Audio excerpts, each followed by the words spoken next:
Hello, welcome to Someday Farm. I'm Stephen Watson, here with today's Tàijíquán Tip. Could really use your support, so please skip to the end or follow to the end, or uh, um, remember to check the end later on after you've practiced.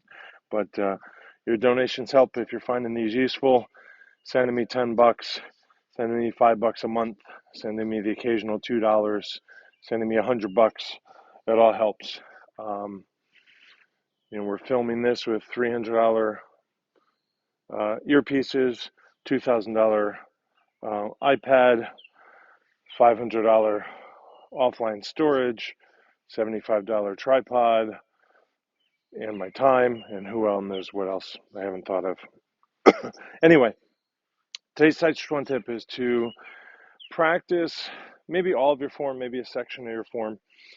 And rather than thinking of the names of the moves, thinking about something that you'd like to emphasize right now, maybe these days, maybe this week, maybe this class, maybe this year, maybe always, like in your style or lineage. So this thing that you're emphasizing doesn't have to be comprehensive about the move. Nothing will be as comprehensive as the name, which umbrellas everything about the move, including the stuff you don't know yet or have forgotten or your teacher misunderstood or whatever.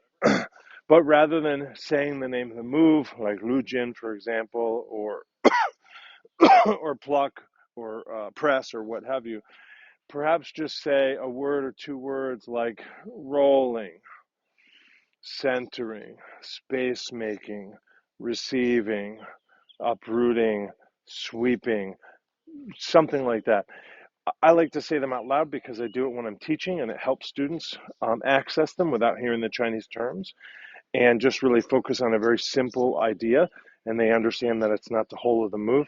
So it can really help your teaching, but it can also just help you as a student if you don't have any students, just to be thinking in those very simplified terms. So enjoy, and thank you.